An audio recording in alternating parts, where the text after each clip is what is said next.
them. A togetherness. That's even more that we need to have here, and that's what NAN is doing for me, causing me to even more have a togetherness. Also, finally, I thank you for saying to that brother that, look, man, 66, man, please, you're a youngster, bro. WOLB Baltimore and WERQ FM HD3 Baltimore. The views and opinions of the guest and host you hear on 1010 WOLB are not necessarily those of the staff and management of Radio 1, its sponsors, or advertisers. It's done unto you as you believe. It's done unto you as you believe.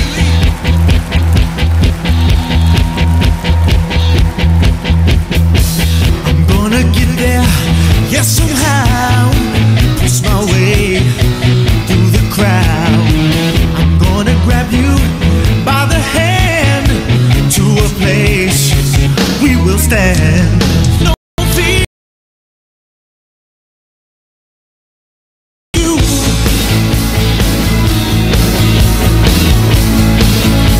I believe in me. Oh yeah. I believe that we can make this dream a reality. Yeah, yeah. Now's the time to be.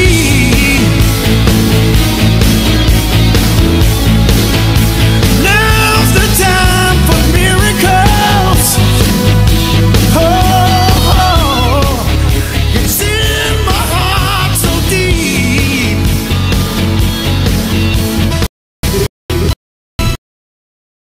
Ah, yes, I believe in you, and I believe in me, and I believe that we can make our dreams a reality. Welcome to each and every one of you to Patrick Henderson's Meet the People on WOLB 1010 Baltimore. Here in the Kathy Hughes studio, we welcome each and every one of you every week. Every week, we are so thankful that you join us. I tell you, I can't go anywhere anymore and talking without people going, wait a minute, what's your name, boy? And I go, when they say boy, some of the older people, you know, I don't look my age.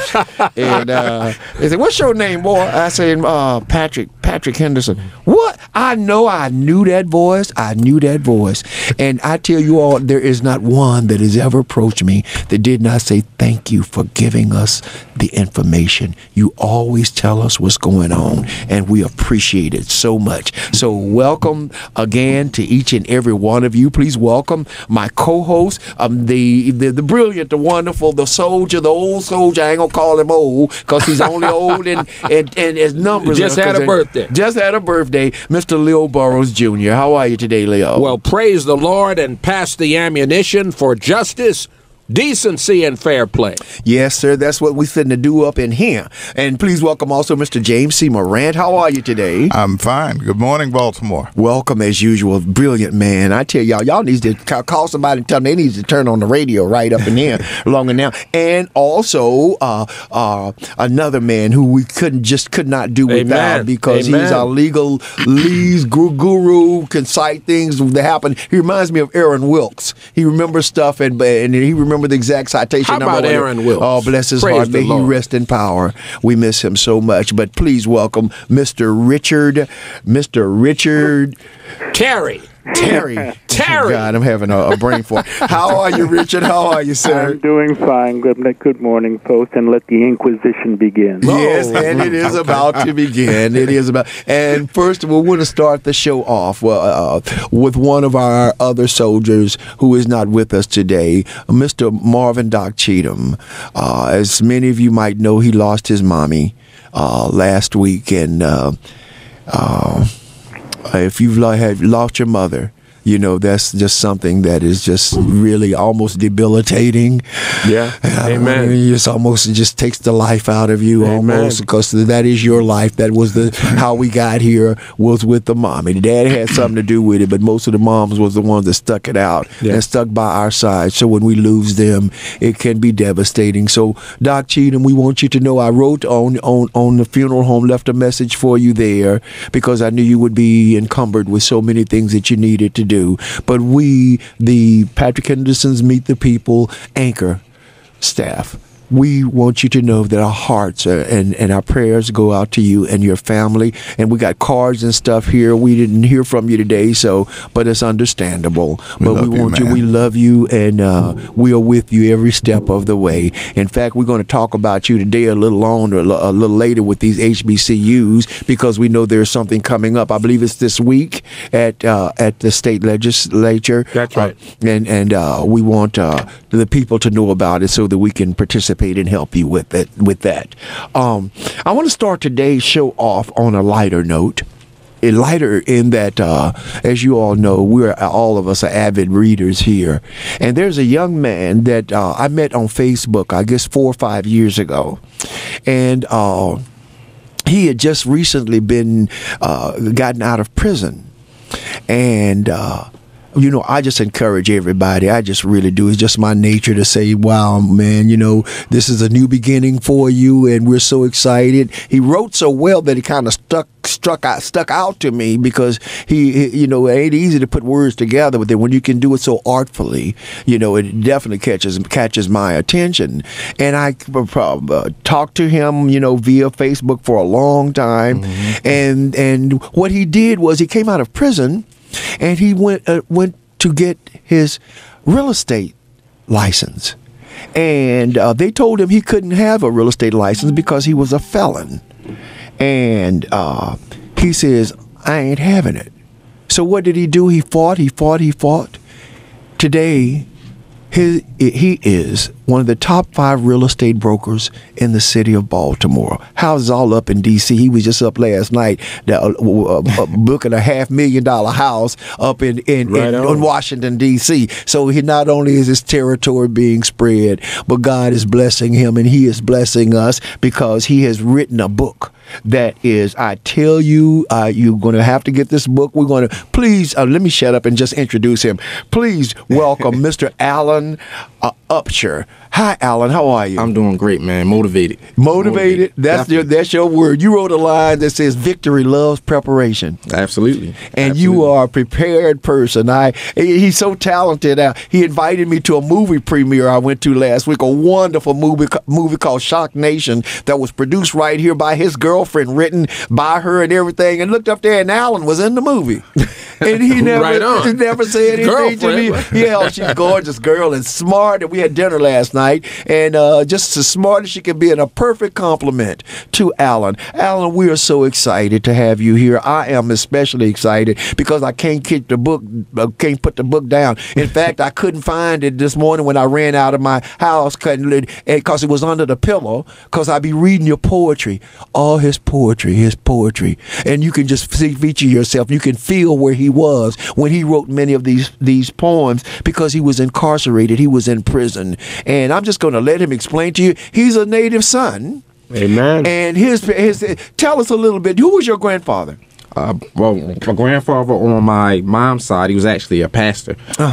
Jerry Apson, rest in peace. He just passed last year. And, you know, I just love how his story was, because he actually took his last bit of money, bought a church on Hilton, and just spread his word through his tongue, you know. And I used to be actually in church just listening to him speak. So it started at such an early age, you know, just how he just would speak, and everybody, he would just command attention, captivating, you know, and motivate people, you know. So for him to start a church with nothing, you know, and turn it into something great, you know. And your dad, who was your dad? I'm trying to get... my dad, Alan Upshur. So he actually was one of the reasons what sparked my interest to even get into real estate, because he had himself, and I used to wonder, like, how did he do it? Full-time job at the post office, but to look back at the people in your life significant. So it was like, wow.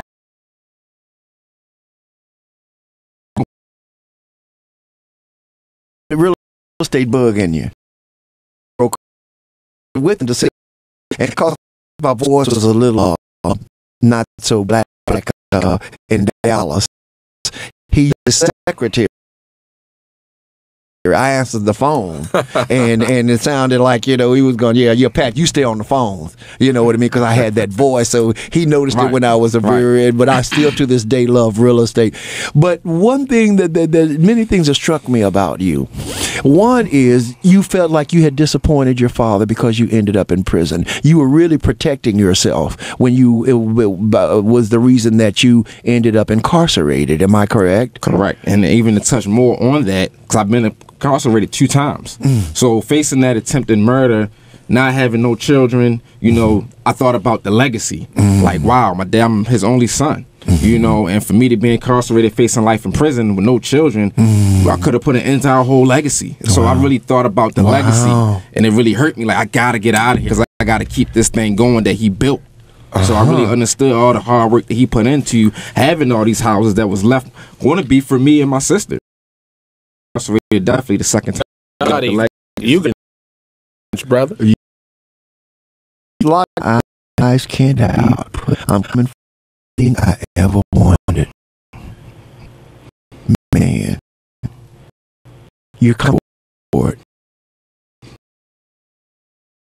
Coming forward with a real there. This it is to Paradise Upshur, right? Prison to Paradise by Alan Upshur. He says, I'm going to read another poem. It says, water on the stove. We all have addiction. He says, mine is competing. I rarely see my friends, but these goals I'm constantly meeting. I want it more than you. To me, it's passion. It's a chore to you. My vision. See the kitchen? I'm still a front door to you. It's still a front door to you. In 2012, just remind yourself that Alan told me, go harder. You got so much more to do. Forbes on my phone, DuPont registry on my brain, teeth gritting while I shadow box. I'm a seed in the rain. Oh, when he's in the rain, I wrote a whole song. It inspired me so because that's who we are seeds in the rain. We're seeds and causing us to grow, even though they slay us and they trap us. We still continue to grow like seeds in the rain. Again, I wanted to share a little bit with you, and I had some commentary that really he sent me today. From some responses from the book. And I wanted to just read them. It says one lady named Ashley Chesley gave it a 5-star on Amazon. She says, very inspiring, great read, and awesome motivation to pursue your dreams. Cecilia Kelly says, best book that I've read in years. Bought the book today, so inspiring and powerful. If this book... She says, this book brought tears to my eyes, but also to know that through determination and never giving up because one says no. Alan, thank you so much for this book. It is called Prison to Paradise, and you can get it at and I understand not only Amazon, but they can pick it up at Barnes & Noble's. Yeah, it's an ebook. It's both ebooks on Amazon and on Barnes & Noble. And where else can they get it? I got paperbacks. So if you go on PayPal or if you cash at me, I can mail them straight to you as well. Okay, how do they reach you? They can reach me on Facebook with my name, Alan J. Upshur. And you can go on Instagram. Spell Upshur, UPSHUR. And also you can reach me on Instagram. Same thing. Just put my name, Alan Upshur. And they can order directly from you. Yep. All right, I've got a book to give away here. Jason, you ready? Got a book to give away here. Alan Upshur. The book is Prison to Paradise. I'm going to start this week reading this book to my children at my after-school program. And I think... Okay, all right, let me see what Tony has to say. Hi, Tony. Welcome to Patrick Henderson's Meet the People. You need to log Richard in. Yes, Tony, you have a question or comment? Well, I just want to comment. You read a little bit of that, the poem, and it just, motivated me. I really, like what the brother's saying. I'm gonna get the book. and share it with, the people I mentor. Mm-hmm. And I just want to say that coming out of prison, real estate is definitely a good way to go, because I actually mentor a few guys out of prison, and they're actually doing very well in Baltimore, because that is, no one can stop you in real estate. Like if you want to just obtain a property, no one can stop you from obtaining it and making it work and building. So I appreciate the brother. I appreciate what he's doing. And I know he comes from a place of positivity and ain't going to let nothing hold him back. No excuses, no white supremacy, nothing. He's supreme. You know what I'm saying? He knows that brother is supreme, so there ain't nothing going to hold him back. No excuses. So I really love brothers that make no excuses and just roll with what they got and keep on rolling. So appreciate you, brother. Yes, sir. Thank you so much, Tony. You're out. You own it, man. I'm telling you.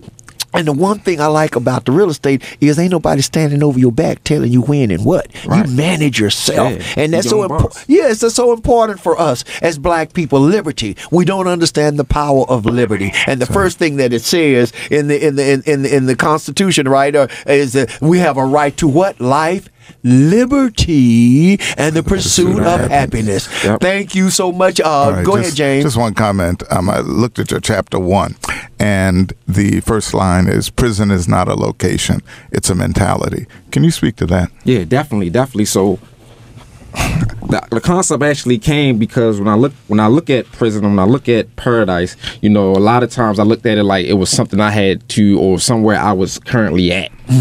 So when I was in prison, physically, it was like I thought about depression, I thought about the anxiety, I thought about all the things that come with the word prison, the negativity aspect of that. So being in there, I actually had a mentor who gave me the idea that told me, change your way of thinking. Don't see this as a prison. And for a while, months, I really couldn't comprehend what he meant by that.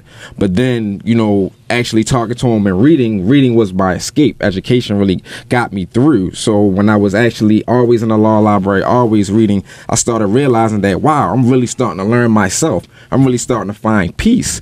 This no longer now is a place, this location isn't prison anymore. It's a college. It's me finding peace within myself. I now know myself. So I actually found the paradise and the peace of mind inside of the location of prison. And I realized that, wow, prison isn't just a place where they lock you in and cage yourself in, only if you think it is. But in all actuality, I found myself in prison. So I found the paradise at a place that I thought was just prison.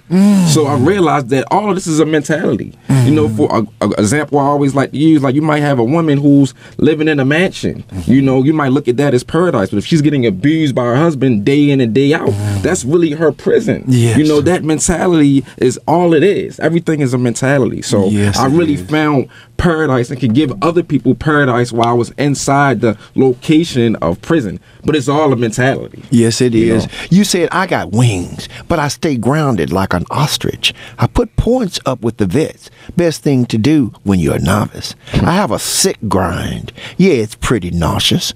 No point in creating things if you can't turn them into monsters. Be your own boss. Let everything else be your sponsors. Boy, I tell you what, y'all needs to get this little book. And I found out last night he's going to do a book with just the poem, with just the poetry. It's all poetry. He's what a poet, man. I tell you, you just get me every time. Leo, did you want to say something? Well, Brother Upshur, I'm glad to meet you. I'm inspired, as I'm sure our listening audience is inspired by your example and your story.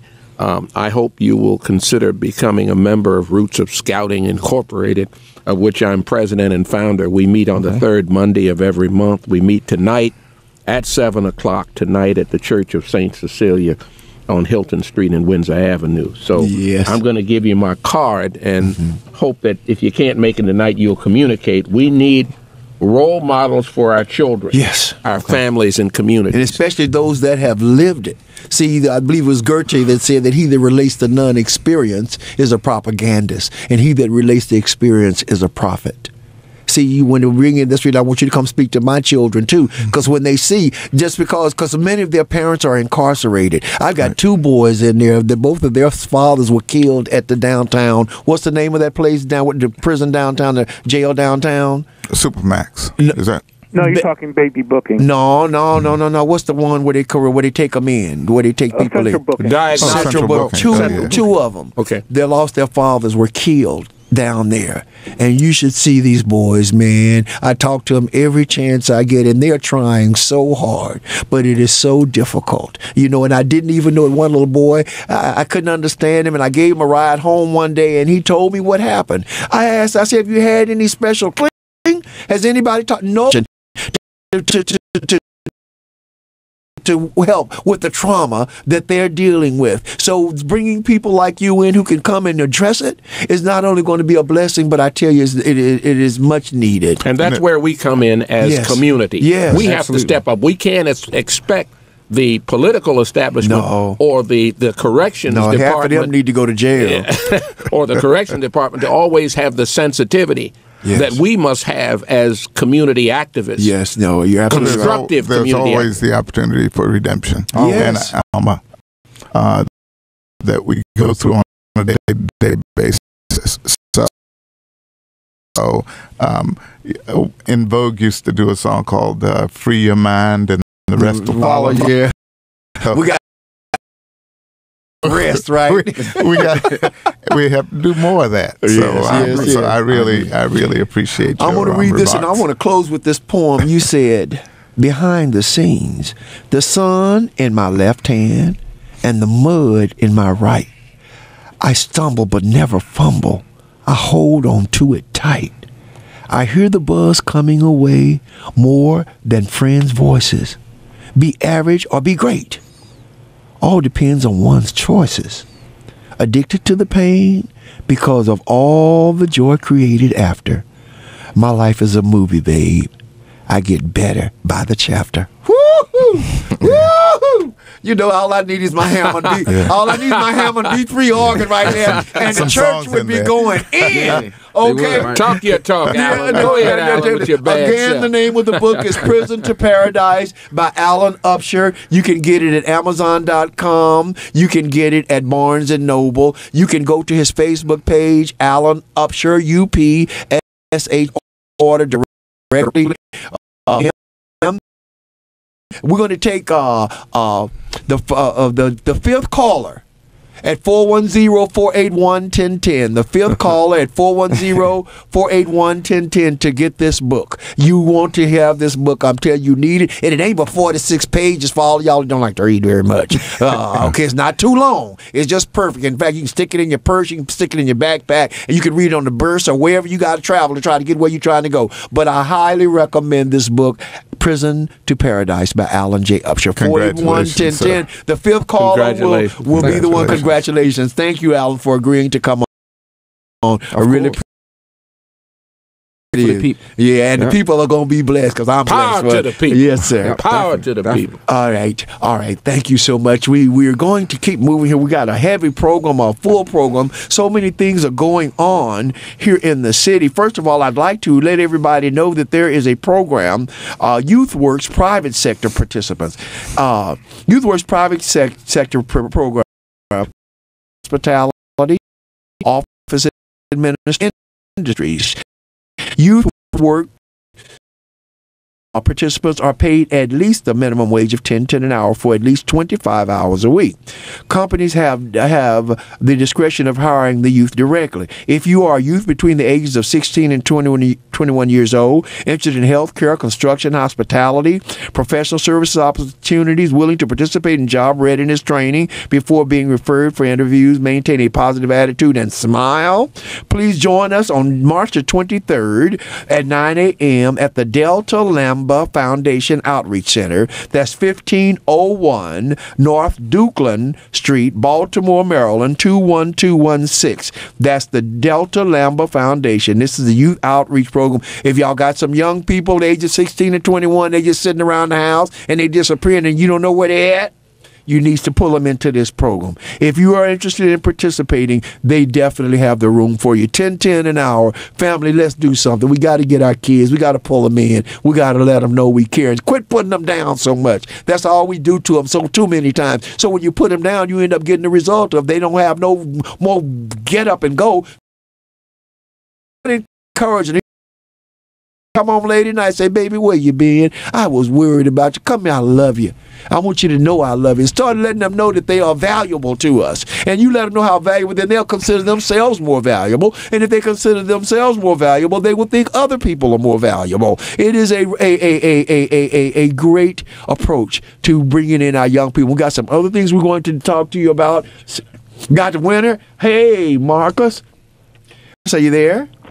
Yeah. Hey, well, congratulations. You won the book.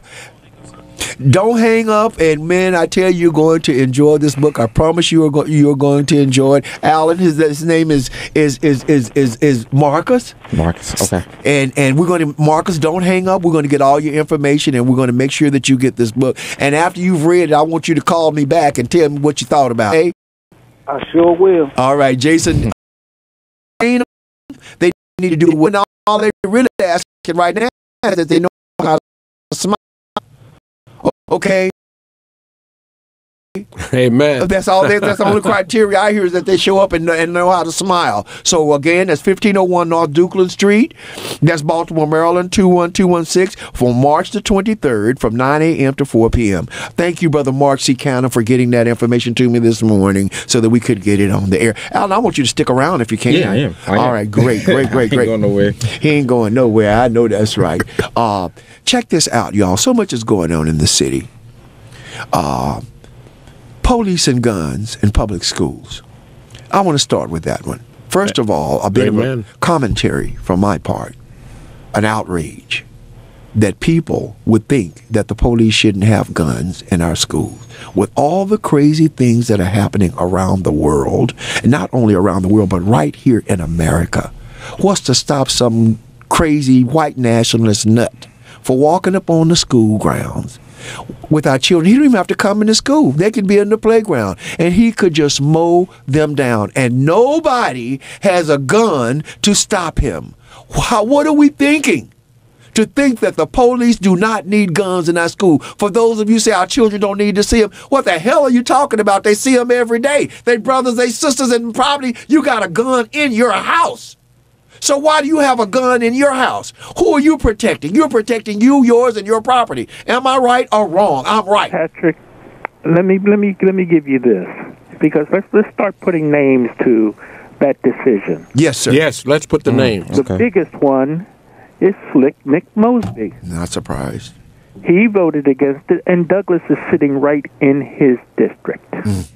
Now, too, I may say this in very sarcastic tone, but in this instance, if I was an officer or part of that department or even a citizen, I would rather have the officers have it and not need it. Yes, than need it and not have it. Absolutely, just makes common sense, sir. And what you have in the state of Maryland is if you go up headed toward that Delaware line and outside of Havre de Grace and Cecil County, you don't know what's back up in those woods back up in there, which is just a little drive down 95 into the city, scope out what's here, and say these are now prime targets because they're listening to this conversation. Yes, they not only that, but just to think that over the last 3 years, the only terrorist events that have happened in America was done by white nationalists. Yeah.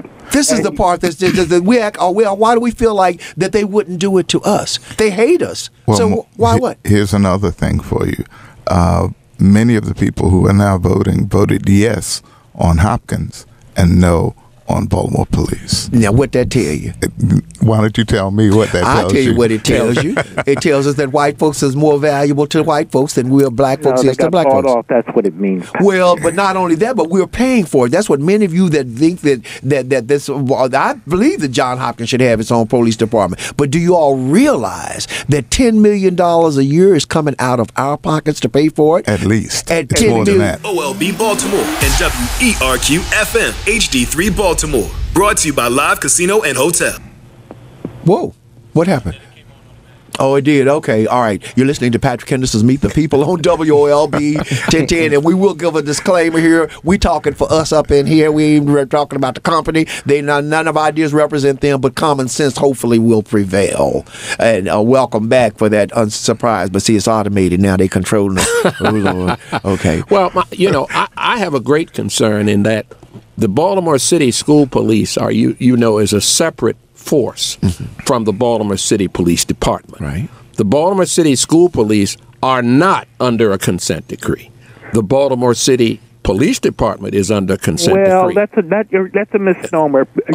A misnomer, Leo. Because if you read the consent decree carefully, they are mentioned in that consent decree. Oh, really?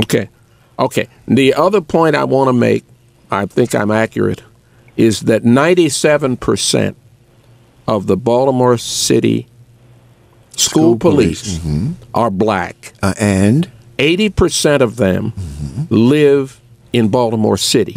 That's totally different, upside down as relates to the 80% of police, 75, 80% who are white, police, who don't live in the city police, who don't live in Baltimore City. What am I saying? I'm saying that there has been an ongoing conspiracy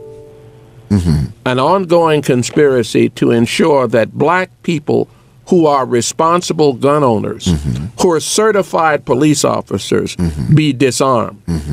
42 of the members of the Baltimore School Police Force were cut from their ranks. Within the last 2 years, they've cut 42 positions from that force. I got this from the horse's mouth in talking to Sergeant Boatwright. Right, yes. What I am saying is that at a time when white nationalism is on the rise, yes, terrorism is on the rise. Domestic terrorism. That means folks right here in America. We can ill afford not to be prepared and not to have what we need. Now, if a person doesn't want to buy or own a gun, that's on them. That's fine. Yes, sir. But I am a Second Amendment supporter in the sense that I believe in being prepared. This country has appropriated more money. This president, who's a white nationalist, appropriated more money for national defense than any other president. In history. Why do you think we're armed to the teeth, not only with the Republicans, but many of the Democrats with the armaments? Because the reality is that in America, we're not looking at Disney World per se. This is not Mary Poppins. This is the real deal. You have to have guns as a deterrent. Does it always work? No, it doesn't always work. But to say that gun buyback programs are not targeted at black and poor communities is not the truth. They are. They want us to surrender our weapons, whether we have a criminal record or not. Right. Give your guns up. You have no defense whatsoever, no deterrence, and I'm staunchly against that kind of nonsense because it is nonsense. Yes, Ernest, welcome to Patrick Henderson's Meet the People. Do you have a question or comment? Great commentary. Thank you, Leo. Go ahead, Ernest. Well, as usual, Leo is off the mark. So are you off the mark? Tell me about what mark you are. First of all, Baltimore School Police cannot take their guns anywhere out of Baltimore City. So that's not true. Well, what does that have to do with anything? Come on, Ernest, be realistic here. What are you saying? Come on. All the rest of the school police, Baltimore County, Harford County, got guns. County, they can carry their guns anywhere in the state. So what? Yeah, well, what's your point? The point is that they're not real police. So neither. What do you mean they're not real police? They're not real police. What are they? Not carry a gun with even off duty. I don't think without a gun permit. No Baltimore City police can carry their gun anywhere in the state of Maryland. What does that have to do with the schools? The school, they're not real school police. Now, I worked as a resource. They are real school police. What are they, Ernest? Don, listen, come on, I got a few minutes. Law enforcement, I think he said they're not law enforcement? Are they not law? Let me talk. If you will answer my question, this is a dialogue. They can enforce any laws in the city of Baltimore. When it comes to school property, no, Ernest? When it comes to violations of the law, they work with the city police department. No, they don't. They do That is not true. I was on the police department 29 years. 29 years ago, right? I worked. Hold on, Richard. From Douglas High School at Mondawmin. Yeah. Never did the school police come over Mondawmin, even when they were sticking the banks and shooting people in Mondawmin. Well, I never seen the school police. Okay, and we're talking about the school. Saying that they work with police. You can't find a Baltimore City police except for maybe in that the uprising, where school police and Baltimore City police was working together. Well, that's unfortunate. You can't find it. That's an absolute lie. You don't know what I've seen them detailed in the Inner Harbor in certain situations. Right. What about they can work anywhere in this? Baltimore City school police detail in the harbor? Baltimore City school police can work anywhere in this city, if need be, when they're called upon to supplement. When they're called upon, resource officer, I worked with two good. When they're called upon by the Baltimore City Police, one at a time. As a resource officer. Hold on for a minute, Richard Terry. Would you please come in here, sir, and let this man know what the law is? Thank you. Here we go. Now, one, they are certified by the Maryland Police and Correctional Training Commission. So, therefore, according to the annotated code of Maryland, they are law enforcement officers, and therefore they are police officers. Thank you. Yes. One. Part two, I've known that there have been school police, especially when schools have been closed during the summer, that do patrol this city. They don't. They patrol the schools, man. No, they patrol the city. They do not. They do not. Get somebody from the Baltimore City Police Department to say that the city that school police patrol the city. One at a time, Ernest. To absorb them into the city police department years ago, at the same time that they absorbed the housing police in there. They did not. Okay. They did not. You don't know what you're talking about. You don't know what you're talking about, Ernest. I bet money on it. House Negro. School board did not. Okay. That's what never absorbed into the city police department. Well, I said they wasn't absorbed, and they're not patrolling with. We don't want them absorbed. No school police and no. What is your point? Not even during the 68. Ernest, thanks, man. The Baltimore City Police Department is under a consent decree. I don't want anybody to be absorbed more than need be with this department, given their level of criminality and track record. And their track record. Absolutely. And we'll see if we can get Clyde Boatwright on and clarify that. Yes, if Mr. Boatwright, if you're listening, could you please call in 410-481-1010, 480-481-1010. You're listening to Patrick Henderson's Meet the People. I told you it's going to be out hot up in here today. Bubby, what you got to say to us today? How are you, sir? Thank you very much for taking my call. Always. Let me just say, for someone who lived in the 40th district for 50 years, let me ask you this question. Do you know that one family in the 40th district that has 24-hour police protection? There's one family in the 40th district that kids have 24-hour police protection. No. There's one family in the 40th district who house has 40 hours police protection. No. There's one family whose wife has 24-hour police protection. Would you like to know the name of that family? Yes. Nick Mosby. Ooh. Why? Because his wife is. How the hell can Nick Mosby vote? I have a grandkid and a daughter that's in public school. I'm a graduate of Frederick Douglass. My daughter graduated from Frederick Douglass. So you tell me what kind of cock and bull going on when they can sit and vote. It's not about you liking the police or you disliking the police. It's about the protected granted file kids like the other kids have. And considering that you and your family have 24 hours police protection that our taxpayer dollars pay, you vote for the whites to have police protection. How's that? Explain that to me. One more thing, I'm going to get out the way. Did Captain Pugh resign from the University of Maryland? Yes, she did. Board? She did. This morning. Is it a reason why most people in the 40th district say she paid for play? Oh, God. Kind of obvious, isn't it? Because she didn't even put it on the ethics thing. She knew it must have had to. It was illegal at the time for her not to put on the report that she was a member of that board. And her supporters knew. Mike Miller knew that. And he knew all. The people, 481-1010, 410. Stephen, what? Yes. Good morning, guys. Good morning. I commend you, okay? I hear talking about Baltimore School Police. They go to the same training academy department. Amen. They are. If you are not happy, you are on talk show. It's not. Come out in the community.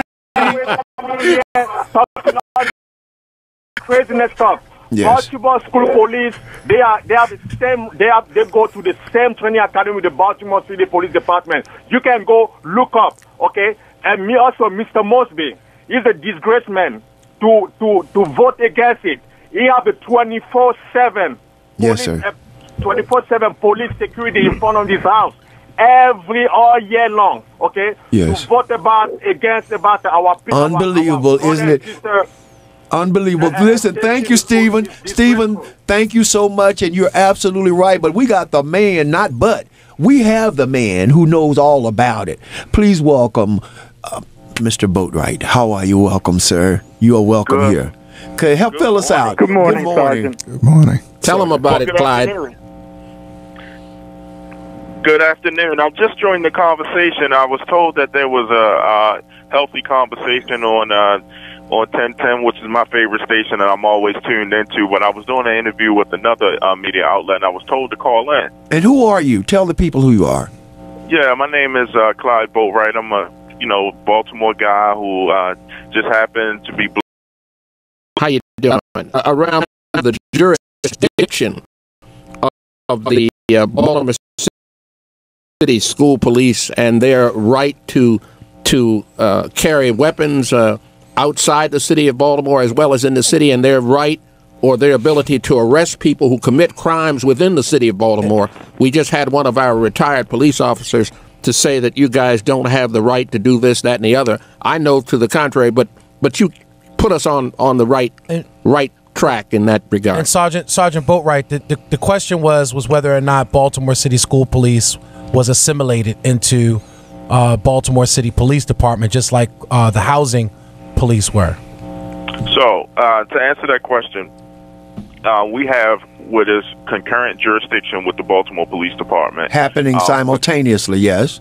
Yes, concurrent citywide jurisdiction. That means that a school police officer, if he witnesses a traffic violation anywhere within the city of Baltimore, can initiate a car stop. Wow. If he sees a crime in progress, a school police officer can make an arrest. Correct. And it does not necessarily have to be that it's in conjunction with the school. It could be on the corner of North Avenue and Greenmount, or it could be inside of Patterson Park or Drew Hill Park. If we see an offense occur, we can take action and make the arrest. Mm-hmm. So we have concurrent jurisdiction, the same powers that Baltimore Police has, and we write the same police reports from the same police reporting system. And issue a ticket from the same, it's going to go to the same place if they don't pay it to jail, right? Exactly. Correct. So in the state of Maryland, each police department has a unique identifier given to them by Maryland State Police. So if we have an arrest at Central Booking, we use our identifier and process it that way. If we write a traffic citation, our unique identifier goes on that ticket that goes to the central repository in Annapolis for state police. Okay. Can you carry your gun? Where can you carry your guns, or where can you not carry a gun that you're licensed to carry? Are you not permitted to go outside of the state or jurisdiction? This is coming from the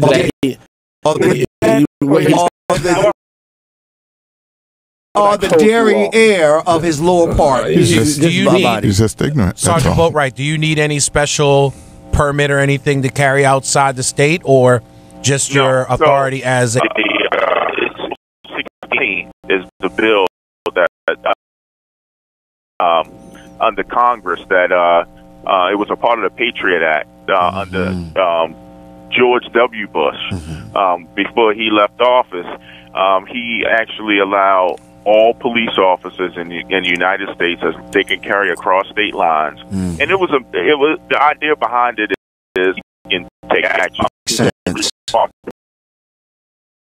after 9/11. Makes sense. So as long as you have your badge, your ID, and you're basically your police credentials, you can carry your firearm. How do you identify yourself to a citizen?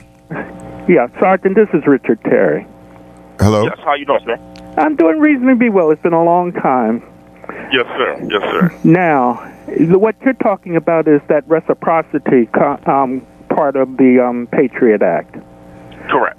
And also, when we've talked about absorbing the school police into the Baltimore Police Department, that was thought of years ago. It never took place. But if you remember, I think if I remember the history correctly, they talked about it, but the school would never go for it. So those conversations began under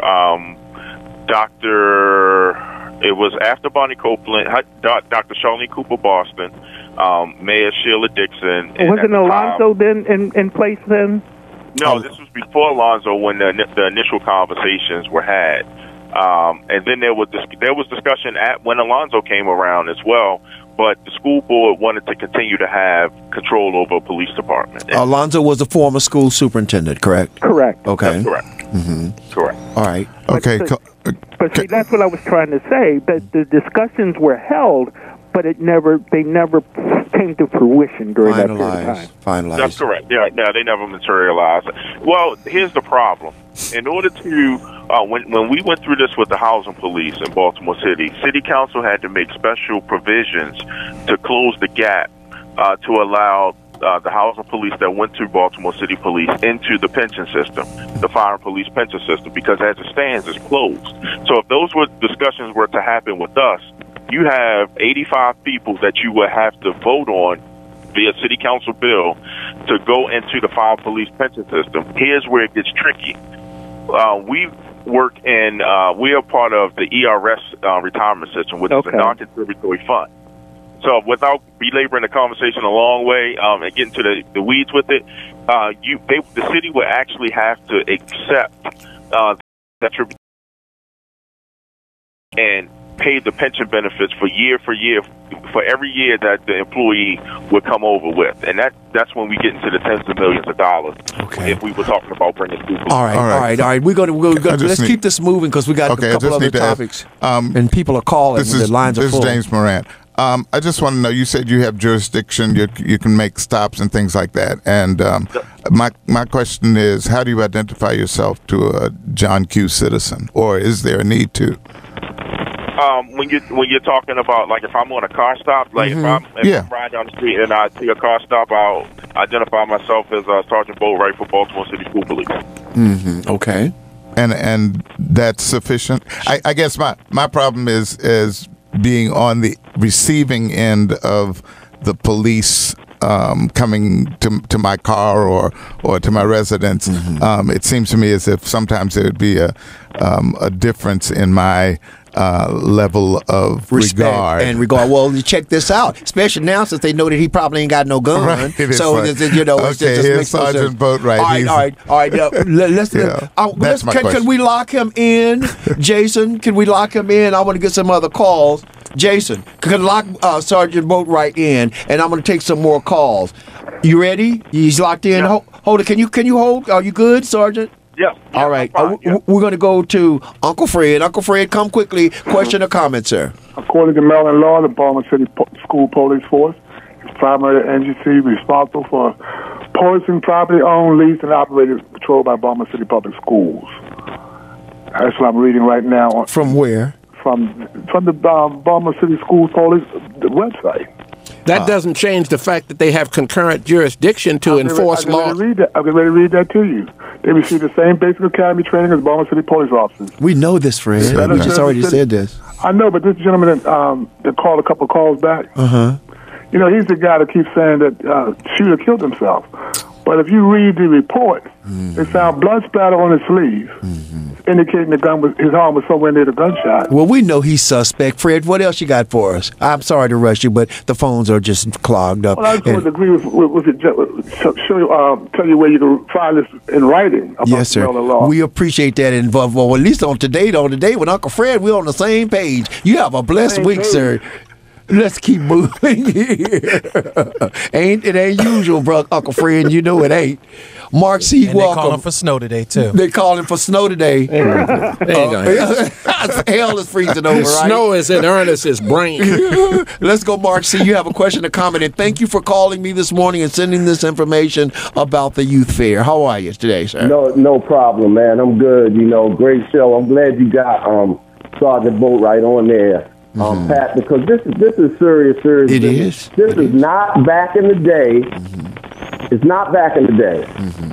And I'm glad Sergeant Boatwright can, explain how serious that this violence thing is in schools and everywhere. This young man was going to shoot that guy in the head. I seen on television, Pat, all of the frightened parents, the frightened students coming out of there. Shay Koo was there. I'm disappointed in our Maryland delegation for this right here, for not allowing them to carry the guns. I'm disappointed in them because the only thing that they did put passion into was fighting the governor to see when school start. So they want to take it back to the hottest month in the year, and not talking about water that you talk about and stuff like that. I know, man. And 70% of us wanted to stay after Labor Day because people on fixed income and stuff like that. Getting money for school. school. Doing nothing for us. Right.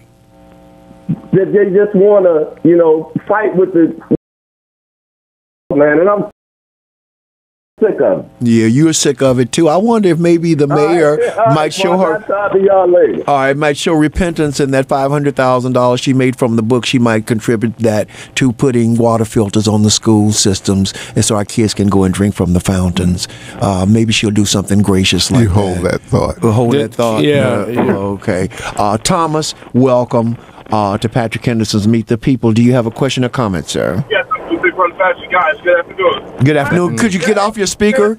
Get off your speakerphone if that's it's not. Let me do this real quick here. Okay. Sounds like you're driving. Be careful. Yeah, hey, can you hear me now? Yes, sir. Yes, sir. Listen, Patrick, did I hear you say you and Uncle Fred? We deal with what the law is. Hey, but listen, man, think about this now. The 6 of them that voted against school police officers carrying their weapons were the same 6 who voted for Johns Hopkins to have their police force, okay? Now, case in point, we know Johns Hopkins owns Talbot Branch. We know that. Lock, step, and barrel. What else was promised to the rest of them, Patrick, by Johns Hopkins to go along with this?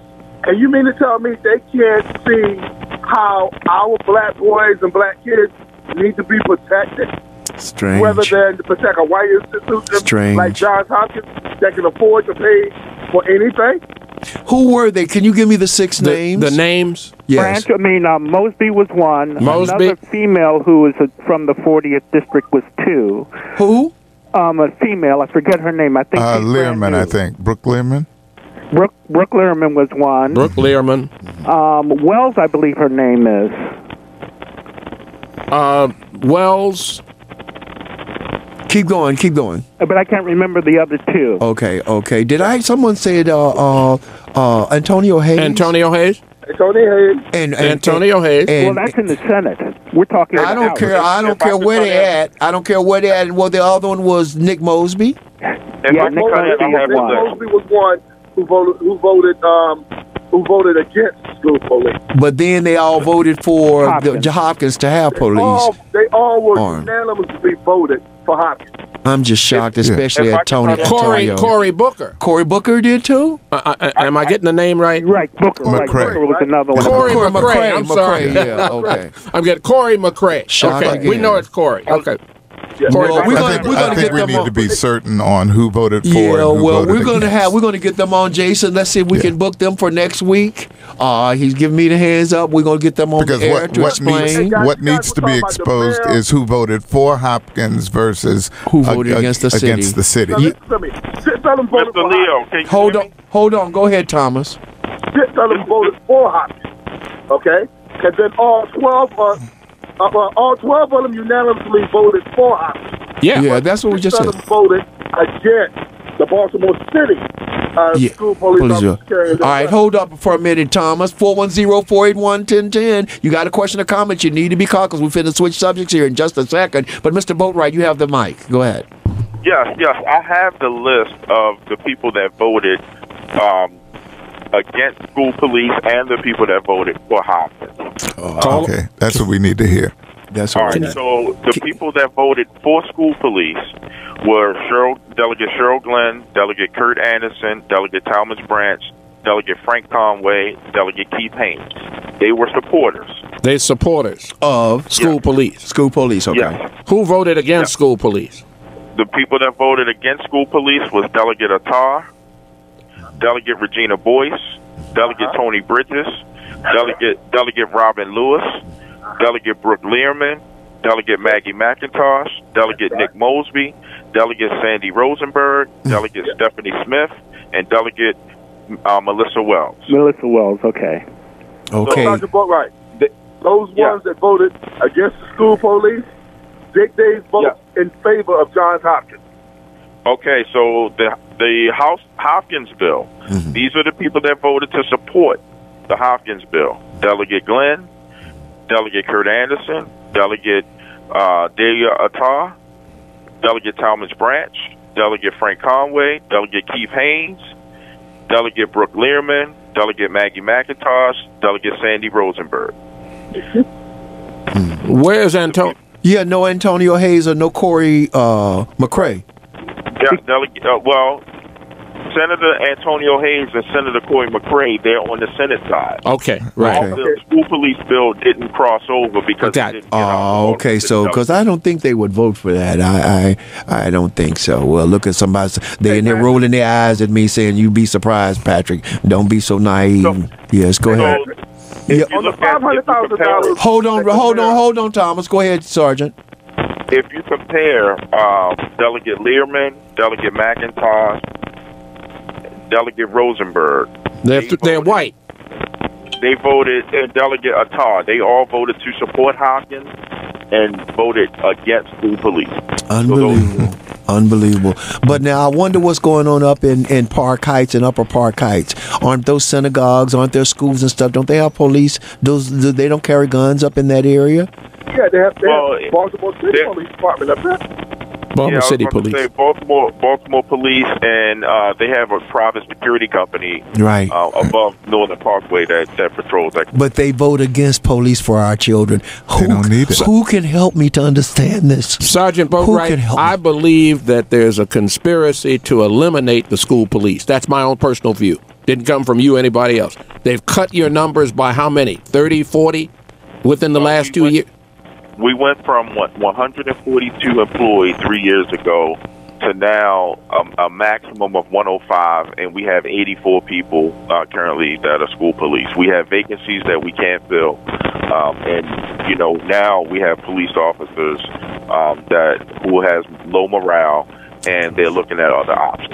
Hold on for a minute. You're listening to Patrick Henderson's Meet the People on WOLB 1010. You don't want to touch that dial. I'm telling you. Be right back.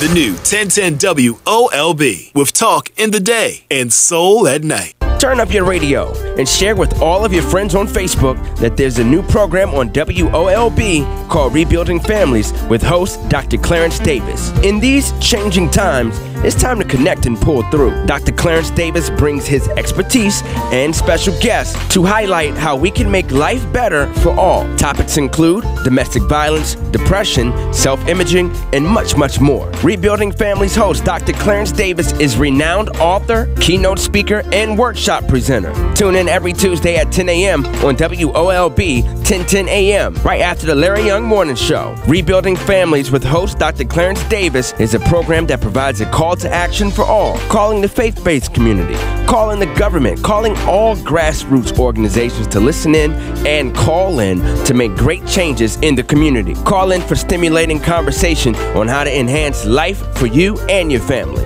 For more information, click on clergy3.com. It's the all-new DJ Booth Radio Show happening on WOLB 1010 AM every Wednesday at 1 p.m. It's new school meets old school. It's Baltimore's best DJs talking about trending topics, live interviews, and artist spotlight. The DJ Booth Radio Show cares about the community and is always giving back to support new artists and shining a positive light on up-and-coming talent. It's each and every Wednesday from 1 p.m. to 2 p.m. Catch the shop talk about local and national entertainment. Call in and talk to DJ Duke, DJ Keish, and DJ Knowledge. It's the team that's bringing Baltimore's entertainment inside scoop to your radio. Turn up the DJ Booth Radio Show, streaming live on WOLBbaltimore.com every Wednesday at 1 p.m. New school meets old school with the DJ Booth Radio Show. Email them at djboothradio@gmail.com. Also, for your DJ and event needs, all types of events, contact DJ Duke, DJ Keish, and DJ Knowledge. Email them at djboothradio@gmail.com. It's where the future of entertainment lives.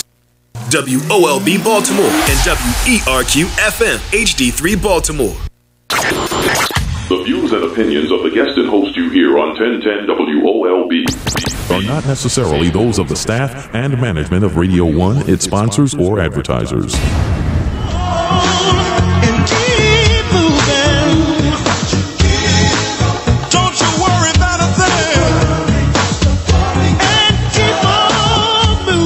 That's right. That's from one of my albums with PH Factor. Keep moving, don't give up. We're back to the lines. Right. Yeah. Jason forces me to use my own music. That's a little odd. Normally the artist wants it, but thank you for that. Thank you.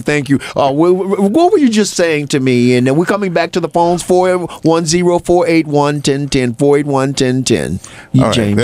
The thing that I was saying is that it gives the appearance to me that the lives of black children in Baltimore perhaps are less valuable than the lives of folks that live in the Hopkins affected areas, because or even in Upper Park Heights. Well, I don't Jewish sector. I don't consider the Upper Park Heights area really susceptible to any of this, because they're an entity in and of themselves, and they have their own private thing. Police, and that's not going to. They're never going to be fully integrated into Baltimore City, because they're an enclave unto themselves. Now that may be subject to some speculation, but that's what I believe. And they patrol their own neighborhood. They patrol their own neighborhoods. They have their own security force. And the mayor gave them their own police car, didn't they gave them a $50,000 Tahoe. That's the Jewish community. So they're but we can't get guns in schools to protect our children. The big problem for me is the haves and the have-nots in this town. Yes, man. So the haves in this town get a private police force if they want, and the people that they're really going to patrol when all is said and done. I've heard from students and community associations that already, before there is a police force at Hopkins, there is profiling. They testified. There is great fear among people who are going to be affected by the new police force. So then I look at that and I say, we are running gung-ho to make sure that Hopkins is sustained in all of its campuses.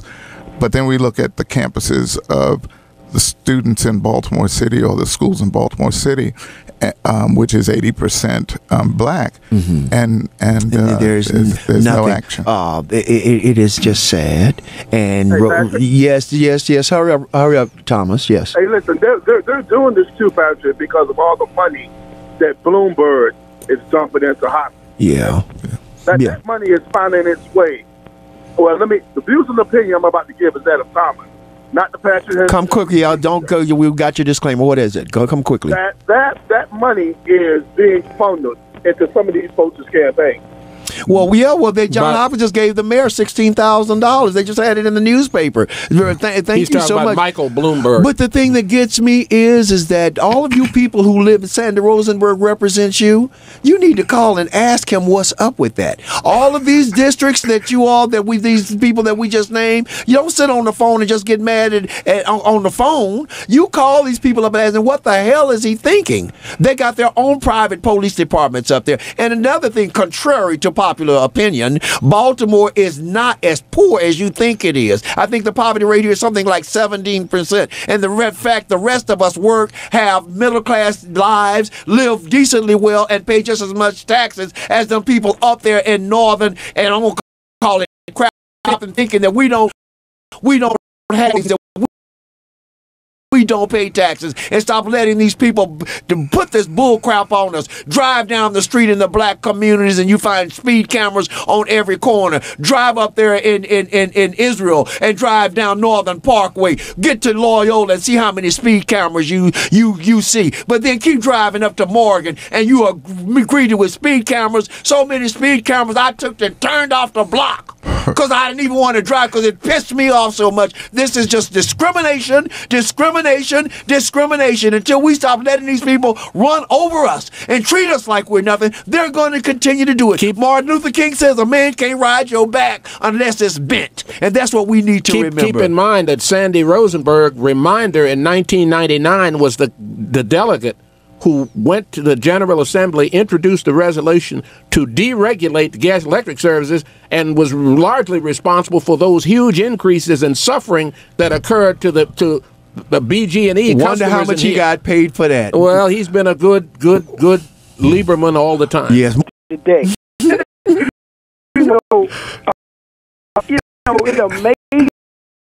amazes me, and I don't know if people realize this, but we have envelopes with people's names on them, and I'm talking about the results of the Oscars are delivered under armed security. But we can't protect our children, who we consistently say are the most precious commodity that we have. We don't believe it. They don't believe it. I mean, the Oscar results, envelopes with names of people on them. Security guards. Delivered by a security guard. Yes, sir. Armed security. With guns, yes. Yes. But we don't protect our kids. No, man, it's the strangest phenomenon. And how do you dare, Sergeant? I had the pleasure to work with Sergeant Boatwright. I'm not a school police officer. I'm a school employee. I had the pleasure to work with Sergeant Boatwright at Lombard Middle School back before they closed it down. How do we dare ask people to go through the exact same training as everyone else, but you guys over here leave your guns on the table? Where does that thinking come from? Where does that even come from? I know. It's racist. That's where But it's our people that are promoting it, too. Well, they're doing what white men... Thank you all for your time. Have a great Thank you, sir. Great commentary. Doing Thank what you. white folks tell them to do. Yes, we're going to go with Glard. I always get his name wrong. But a soldier in the community. How are you, Glard? You got a question or comment? Come quickly, sir. No, it's Lloyd. Lloyd. Where would they put the G on there? Okay, go ahead. There's a Glard we have, too. Keep going, sir. Yeah, so I think right about now I think black people have the numbers to just disassociate with the Democrat and Republican Party, and we just run with our own, whatever the party's going to be called, but run with our own party, because we can't rely on either one, so we got the numbers to represent ourselves. You know what, Lord?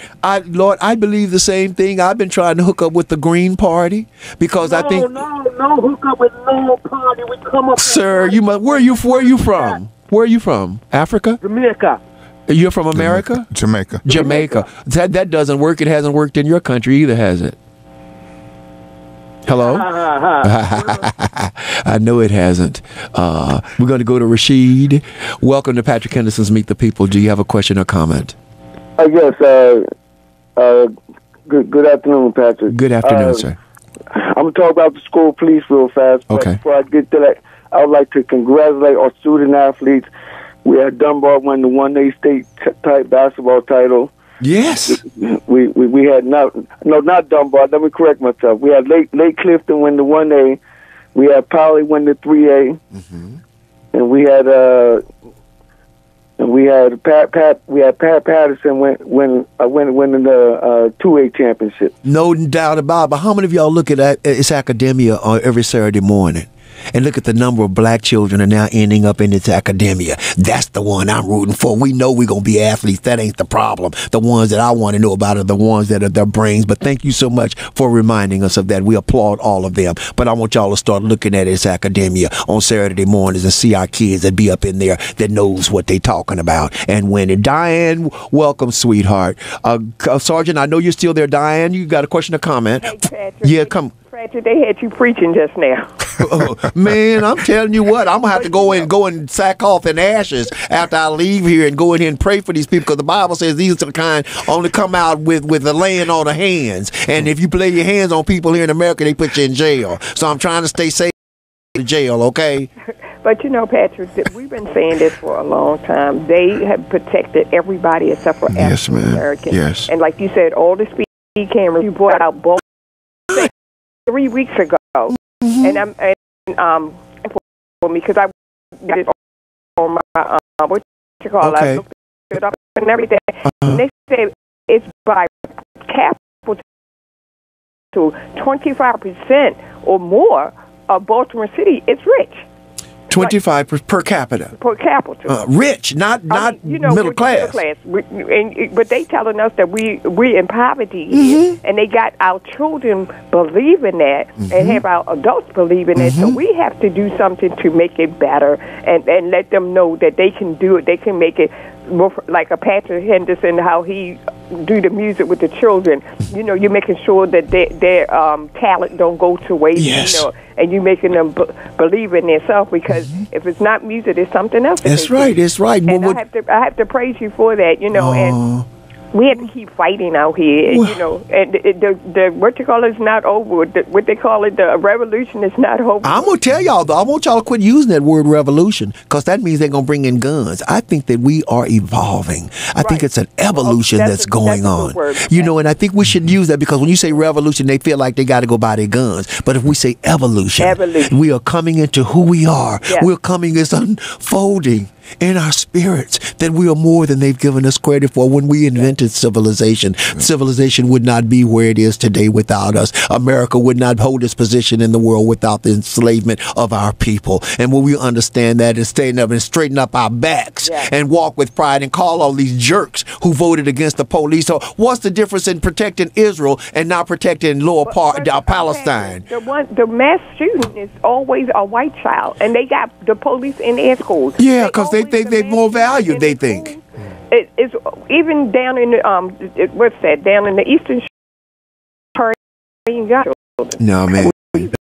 We do die and love you. Thank you so much, sweetheart. That has been bothering me for the past few minutes. Hold for just a second. I'm going to get you right back to 410-481-1010. We've got 17 minutes. 410-481-1010. Go right ahead, Richard. Okay, what I was going to say is this. Baltimore City have armed officers in their building, but they are regular police officers who are still are armed and enforce the laws of the state of Maryland. Yes. Go ahead. Sergeant Boatwright? Yes. You still there? Listen, I got a question for you. Do we have a cadet program for training high school students who want to go into policing and or military science? I know we have the junior and policing, and they don't understand that the state arrested a guy in Druid Park 2 years. I happen to be observing that, and people were standing around saying, he can't do that. I'm saying, why not? The transit police, the state police, any police officer who's licensed and trained in the state can intercede in a situation where he observes a violation of the law. Leo, to answer that question for you, that cadet program was somewhat taken apart a few years ago, and they're trying to put it back. And a part of this Hopkins bill talks about creation or putting money into a cadet program, if I read the bill correctly. What do you think about that, Clyde? Well, let me put it clear. A year ago, Councilman Brandon Scott talked about a recruitment class with nobody from Baltimore City Police. It was in February of 2018. I responded to his Facebook post by saying, I tried to bring a cadet program to Baltimore City schools that would mirror the ROTC in 2015, and I was told that nobody would fund it. I got a call immediately from the mayor's office, and the person that was in charge of community outreach. He heard for 1 hour my pitch that another school police officer and I went to New Jersey. We got the whole curriculum. We laid everything out. And he said, you know what? That's a little bit more in depth than what we were thinking about.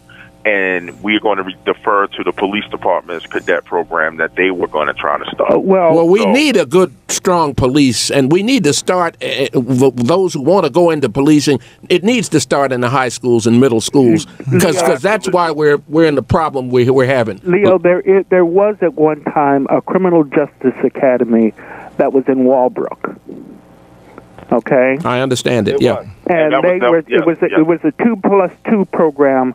It was a partnership between the Baltimore City Community College, the Baltimore Police Department, and the Baltimore City Public Schools, where the curriculum was tailored to, in the senior year, the students would go through the program, get college credits for it, and then automatically go into the city's cadet program. Yeah, and what happened to it? Absolutely correct. And what happened? I was the one who created that curriculum. Did you say you were the one that created it? I was the one that created that curriculum, and I presented that program across the country at conferences, one in L.A. and another one in Atlantic City. All right. Go ahead, Sergeant Boatwright. No, I was about to say that program was excellent. When I was a high school student at Carver, the Baltimore City Fire Department had a similar program where it was at Walbrook. Yes. Yes, where you would go, part of your school day would be at the police academy or the fire academy, and the other part would, you came in the morning, you did your core courses, your geometry, your science, and your English, and then you went off to go to the academy for the rest of the day to learn that trade. And they keep complaining now about we're short-staffed, we don't have police. We need to start, we need police. We can't pretend that we don't need good police who come from our city who are trained to go into it. Otherwise, we're catching hell because we don't have police. But I just read the other day, who are sensitive to our needs. 80 to 90% of all firemen are white. What up with that? We can't put out a damn fire. I mean, this city, man, this city. That's generational. I know what it is, but that don't mean it should be. Why can't we have more? I know you're not, sir. I'm not directing. Patrick is on fire today, y'all. I tell y'all what, I'm about to go home and take an Advil when I get off of here. Don't forget us Thursday night at Micah, Maryland Institute College of Arts. We're having the program at Miss Greta. Greta and Mark Willis. They have the Kevin L. Cooper Foundation, who was shot in his mother's house. Her son Kevin was shot by police in 2006, August 2006, in her home. Killed in her home, and she was a correctional officer. She was a correctional officer, and they refused to de-escalate the situation. They wanted to kill her son, and so they murdered him, and we're having 1301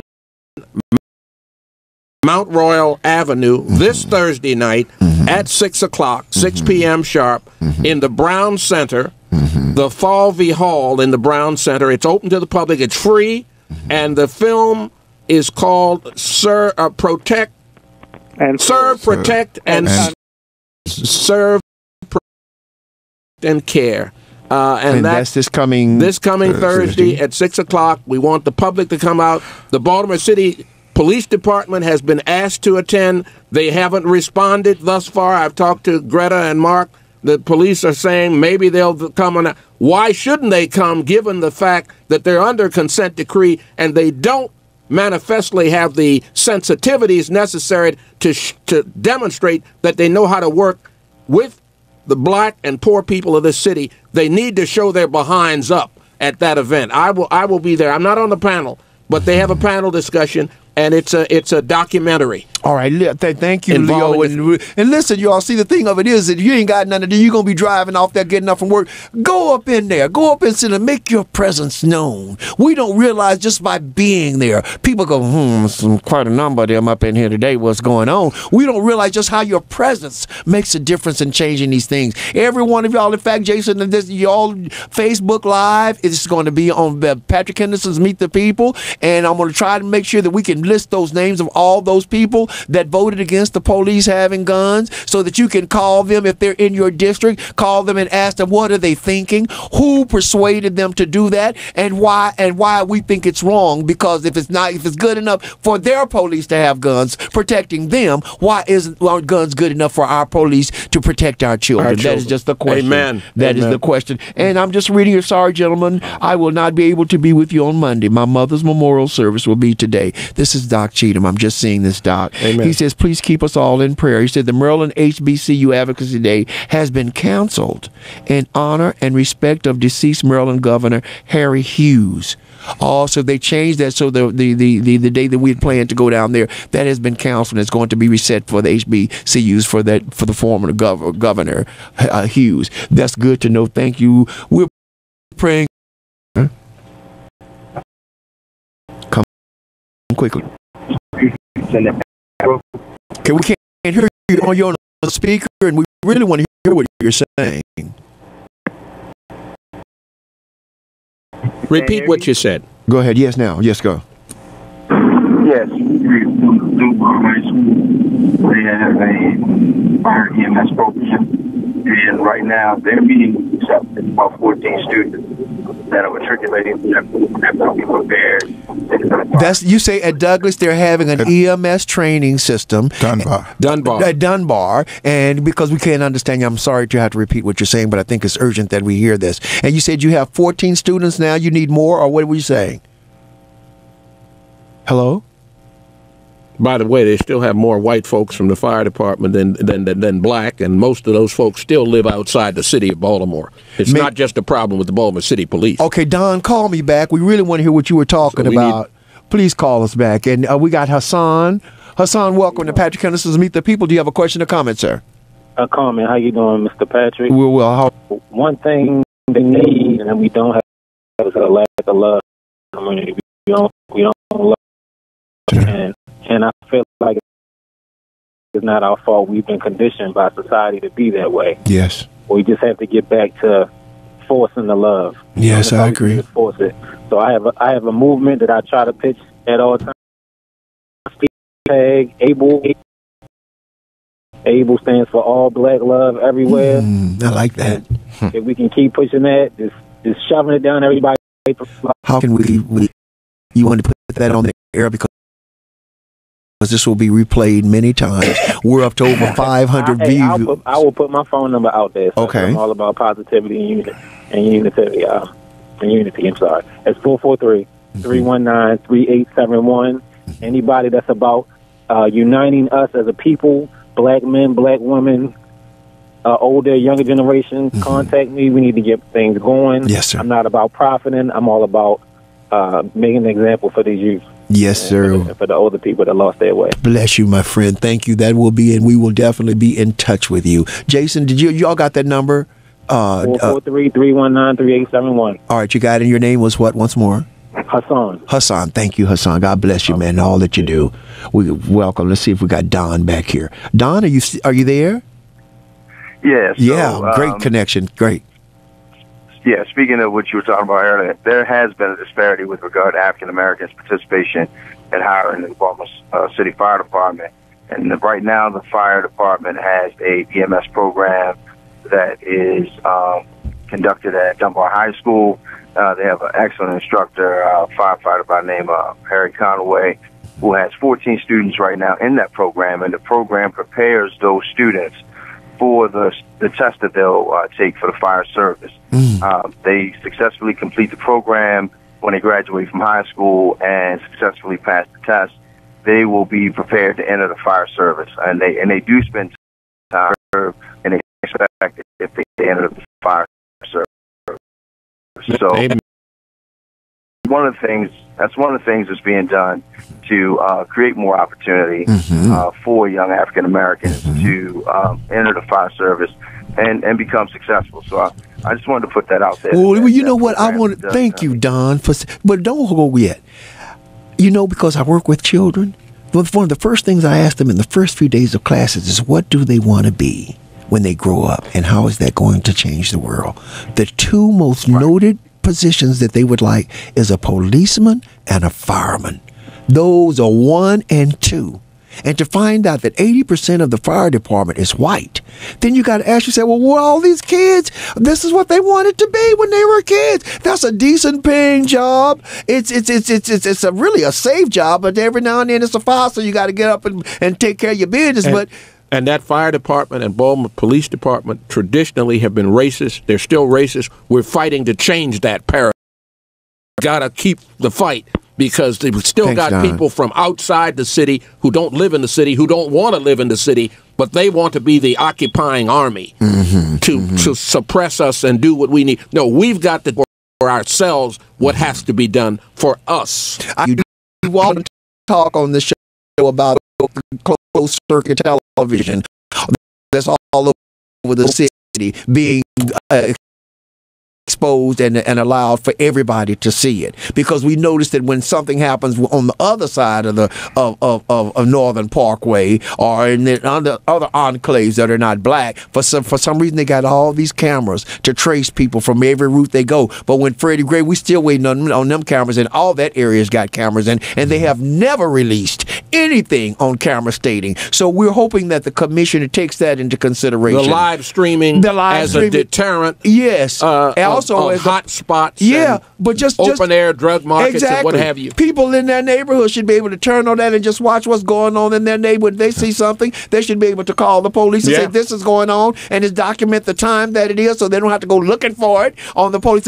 If you are serious, Baltimore, if you genuinely care about our people here in this city, you will stop doing things that are obviously discriminatory and obviously laden with predatory ideals. And they have the technology to do that. Of course they do. It's live streaming. Of course. And they know how to do it. They get more than $500 million a year, more than any other city department. They ought to deter crime, and they ought to fight the open-air drug markets, which they are nurturing, unfortunately, at this time. Yes, sir. So listen, Sergeant Boatwright, thank you so much, sir. You've held on, and we didn't invite you. We should have invited you, but thank you for listening. Thank you for calling in. And man, we just, this ain't over. This is not over.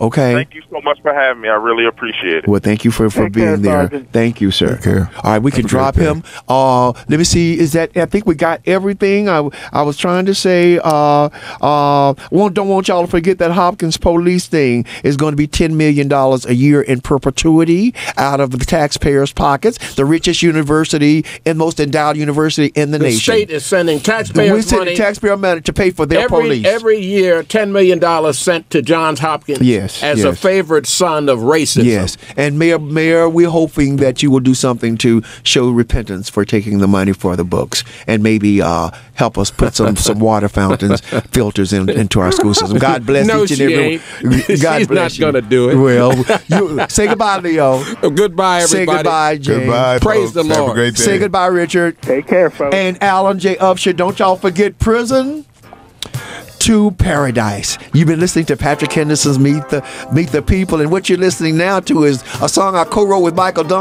McDonald called Real Love. Darling, all I need is just a little 1 minute of real love for the city of Baltimore. God bless each and every one of you. Have a blessed day.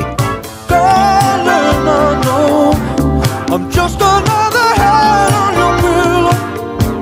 If only just tonight, girl, let me hear you lie just a little. Tell me I'm the only man that you ever really loved. Honey, take me back in my memory, 'cause when it was all very right, so very nice, so very nice.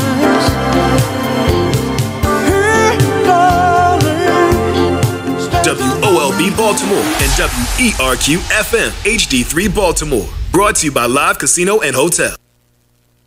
Agnes was in deep trouble with the IRS. I owed the IRS a lot of money. She found out about Optima Tax Relief. They guaranteed me that they were going to help me out the best that they can, and they did. Optima stopped the IRS. Optima Tax took care of everything. Are you in deep trouble with the IRS? You might want to listen to Agnes. I would refer Optima Tax Relief to anyone. Call Optima right now for your free consultation. Call 800-799-0977. 800-799-0977. Optima Tax Relief. My son Aiden has asthma. Secondhand smoke has triggered his asthma so badly, he